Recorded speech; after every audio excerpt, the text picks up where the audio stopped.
What's going on, Headliner Nation? Kyle back with the Fantasy Headliners. I've got my top 20 tight ends for week 6. And let me tell you, it's been a weird week, right? We had football on Tuesday this week. And because of that, we had to wait an extra night to start putting out our content because we had to wait for some of those numbers to come in to see what we would do for the following week.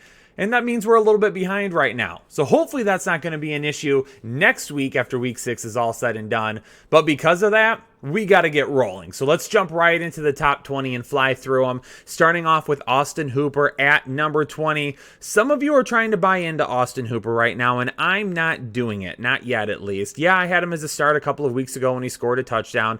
But this is a guy that has only eclipsed 30 receiving yards twice this year. Only 30. That one performance was 34. He hasn't done anything yet to this point, and David Njoku is back now. So, am I on board with Austin Hooper? No, I am not on board with Austin Hooper. He is a sit for me again this week. If they start utilizing him a little bit more, then yeah, maybe we talk about it again after that. But for right now, he is a guy that lacks little upside each and every week until I see that they make him a focal point of the offense. Hayden Hurst at number 19 is going to be a sit for me this week, all the way down at number 19 because Julio Jones is active now. And I talked about that a little bit in my start and sit video, and I said, if Julio Jones was out, maybe we really reevaluate with Hayden Hurst. But right now, Hayden Hurst is going to be a sit for me with Julio Jones being back and active this week. Noah Fant is going to be a sit for me as well this week. Not really because I want to. I mean, obviously he's played really well this year. But, it's his first game back from that injury, and New England does give up the 5th fewest fantasy points per game to opposing tight ends. So I'd rather play it a little bit safe this week. Now, if you're one of those people out there that have a tight end that's on a bye and you really need to play Noah Fant and you don't have any other options, you can do that because he's still going to likely see some decent targets this week. I'm just worried about the ceiling, and I'm worried about him being back for the first time this week. Tyler Higbee at number 16. I'm not feeling Tyler Higbee right now either. And I just skipped over Zach Ertz, apparently. That's how much I don't like Zach Ertz. Zach Ertz at number 17. I'm done with Zach Ertz for the time being. He's had plenty of opportunities the last couple of weeks and has done jack you know what. But again, that's why I don't like Zach Ertz at all, and that's why I just skipped over him at number 17. But he's a sit for me. Very low ceiling this week. Tyler Higbee now at number 16. Going to also be sitting him this week. Just not feeling Tyler Higbee with the Gerald Everett connection the last couple of weeks. Jared Goff last week was looking his way early and often.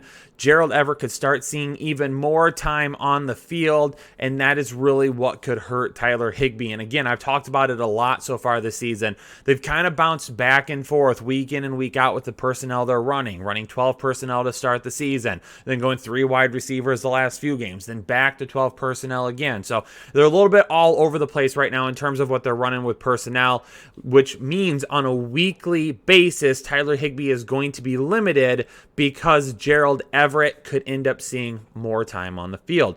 At number 15, Ian Thomas.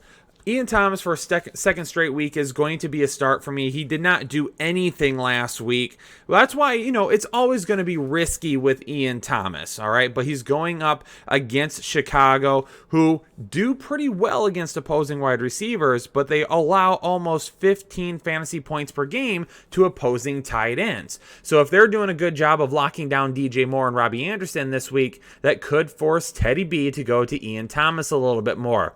Darren Fells at number 14. He was a late start for me last week. Talked about it a little bit on the start and sit video because I had Jordan Aiken as a start last week. Aiken ended up being ruled out right before game time, so I bumped up Darren Fells, listed him as a start in place of Aiken, and Fells had a pretty darn good game. And this week, going up against Tennessee that allows almost 17 fantasy points per game, if Aikens ends up being out again this week, that's only going to help Darren Fells even more. Irv Smith Jr. at number 13. And seeing Irv Smith get out on the field and get some touches last week warmed my heart, because that's what I thought was going to happen prior to the season. I thought we were going to see a lot more 2 tight end sets, and I thought Irv Smith Jr. and Kyle Rudolph would be much more incorporated into the game plan, and it just didn't happen. He's going to be a start for me this week. Last week, he does get 5 targets, hauls in 4 of those for 64 yards, and this week, he gets an Atlanta team that allows the second most fantasy points per game to opposing tight end. So if if the Minnesota Vikings are truly interested in getting him involved in the game plan more, this is going to be an excellent week to do that. At number 12, Trey Burton, and this one might surprise a lot of you, but Trey Burton is a start for me this week, going up against Cincinnati that allows over 13 fantasy points per game to opposing tight ends, and right now he was second in the team in targets last week. So the Indianapolis Colts have been boosting Trey Burton's snap percentage each week, and they've been getting him more and more targets each week. And last week, he had the second most targets on the team. Do not be surprised if they're looking his way again early and often this week, and if he is a big part of the game plan again. Now, they are running 3 wide receivers at any given time. Trey Burton, who I'm still looking for a nickname for, Mo Cox Mo Problems, and Jack Mother and Doyle. Now, Mo Cox Mo Problems is going to be that tight end that's going to be down in the red zone, going to get some of those looks. So, Mo Alley Cox could end up having, 1 catch for 2 yards and a touchdown. That's what he ends up. But Trey Burton is going to be the volume there at the tight end position. He is the guy that they are looking for. And if you remember correctly too, before the season started in training camp, they talked about wanting Trey Burton to be a big piece of that offense. He got hurt, and then now he's trying to work his way back. At number 11, Jimmy Graham. Where did he come from? All right, because the dude has just disappeared the last couple of years. He had a big touchdown year in Seattle a couple of years ago, goes to Green Bay, doesn't do a whole lot of stuff, signs with Chicago, and all of a sudden him and Nick Foles have themselves a little bit of a connection. Right now, he is second in that team in targets, and he is first on that team in touchdowns. Now, Carolina is pretty good at limiting tight end production. So I am worried about the ceiling this week. However, Jimmy Graham is a guy that is definitely getting a lot of looks in the end zone and a lot of looks overall. And if he can get 4 targets, haul in 3 of those, one of them's a touchdown, and get you maybe 30 yards, that's more than enough to be a start at the tight end position. At number 10, Dalton Schultz. Dalton Schultz, here's why I have him so high this week. If you remember, an Andy Dalton of old, the Red Rifle, back in his Cincinnati days in the beginning, had himself a tight end weapon that he looked towards quite a bit. Unfortunately, that tight end weapon continued to get hurt over and over again. His name is Tyler Eifert. Dalton Schultz could be a little bit of a comparable weapon to Tyler Eifert, thus giving Andy Dalton a nice, secure person to be targeting, something that's familiar to him, something that he's looked at often in the past. Not only that, but I mentioned it on my wide receiver start and sit video, and I saw a lot of you question my wide receiver rankings because Amari Cooper is outside the top 30 this week. Why is that? Because I believe Amari Cooper is a little bit banged up. If you look at his snap percentage last week, his snap percentage dropped dramatically. In a game that was back and forth, in a game that they needed to win, his snap percentage went down. What other explanation for that would be other than he is banged up a little bit? We haven't seen anything, obviously, on the reports, nothing on the injury reports coming out about him, but there's really no other explanation for it. So, because this is a tough matchup on the outside, Amari Cooper is going to have Patrick Peterson. Dalton Schultz could find himself in a position to make an impact this week. I've got him inside the top 10. Robert Tonyan at number 9, coming back off the bye. Don't forget, Devontae Adams is back this week. That's why Robert Tonyan's a little bit lower for me, and I think that ceiling's a little bit lower. Don't expect 3 touchdowns like we saw the last time he was on the field, but he's been a main target of Aaron Rodgers and should continue to do that, since really the other wide receivers right now haven't been anybody that we've been able to rely on all season long. Mike Gesicki at number 8 bounced back last week, had 95 yards, looked a lot better than what we've seen the few weeks before that. TJ Hockenson at number 7. My hope is that while the Lions were on their bye, they decided to do something to get TJ Hockenson more involved. Jacksonville is allowing almost 17 fantasy points per game to opposing tight ends, and if the Lions were smart, which they probably aren't because, well, they're the Lions, they are going to utilize TJ Hockenson a lot more moving forward, and this would be the week to bust him out and get him the ball as much as they possibly can.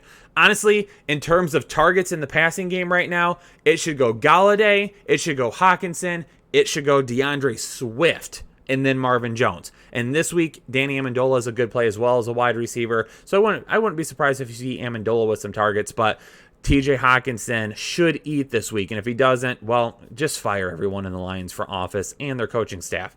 Eric Ebron, speaking of horrible Detroit tight ends. Eric Ebron coming in at number 6 for me this week for Pittsburgh. Definitely a smash matchup for him.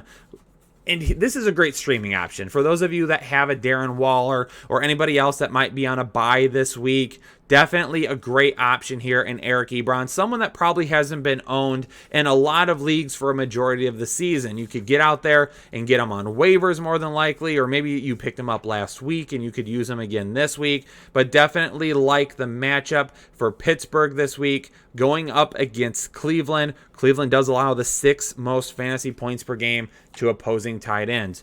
Evan Ingram at number 5, and this will be the last time you see me get burnt on Evan Ingram this year. Yeah, I said burnt. Well, Kyle, why do you think you're going to get burnt if Evan Ingram is at number 5 for you? Well, he's done nothing but burn us all year long at this point. And why is that? Well, it's because Daniel Jones just hasn't been that good. The offense hasn't been that good, whatever it may be. But when you have the upside in a matchup this week that Evan Ingram does, you got to give him one more shot. Going up against Washington, that gives up the 5th most fantasy points per game to opposing tight ends, and that has actually done a pretty good job of limiting wide receivers this year because they've given up the 3rd fewest fantasy points to opposing wide receivers. So if they're going to have those receivers on lockdown a little bit more this week, you're going to have to utilize the weapon that could potentially be open the most, and that more than likely would be Evan Ingram. Like I said, we'll get burnt by him one more time this season, and if he doesn't come through in this type of matchup, we're going to be done for Evan Ingram until we can see him and Daniel Jones work on that connection and get it flowing out on the field. Jonnu Smith, right now, the leader at fantasy tight end for fantasy points per game. He is absolutely dominating this season, and part of the reason why, ladies and gentlemen, you refer to me as the tight end whisperer. Why? Darren Waller was my big breakout last year at tight end. Boom. Jonnu Smith was my big breakout at tight end this year. Boom. We're right on board, ladies and gentlemen. If there's one thing that you all say that I can do, it's talk about tight ends. If you want to give me crap for any of my other rankings and analysis, you're more than welcome to. But if you say I can't predict a good tight end, then ladies and gentlemen, you're BSing yourself and you're BSing everybody else. That's not happening here. Jonnu Smith absolutely smashing this year and love to see it. Mark Andrews at number 3, a good matchup coming off a good week. Definitely going to continue to look his way by Lamar Jackson. George Kittle, he's got some help now. He's got some help. A couple of weeks ago, 15 targets, 15 receptions. He had to do all of it on his own. He doesn't have to do it on his own. He's got Deebo Samuel back. He's got Brandon Ayuk back. Jimmy G will be the starter this week. We'll see how that goes, okay? Hopefully they're willing to pull the trigger a little bit more quickly this week if Jimmy G isn't getting the job done. But in this matchup, we're going to go ahead and put George Kittle at number 2. If you own George Kittle, you start George Kittle. The only reason you don't start George Kittle is if you have number 1, Travis Kelce. If you have both of these guys, what in the big effing deal are you doing? Trade one of them and get some weapons. You don't need both of these guys. But Travis Kelce at number 1. Again, an excellent matchup. The number 1 tight end, a guy that you start every single week. There you go, Headliner Nation. I've got you my top 20 tight ends for this week, week 6. Make sure you do me a favor, hit that like button down below. Leave me a comment if you've got a question about anybody. And as always, if you're new to the channel, hit that subscribe button and become a part of Headliner Nation today. I'll see you all later on the Saturday live show. Don't forget, set your alarms. Get ready to roll this week for the live show. I'll see you all then. Stay safe, stay healthy, and I'll see you on the next episode of the Fantasy Headliners.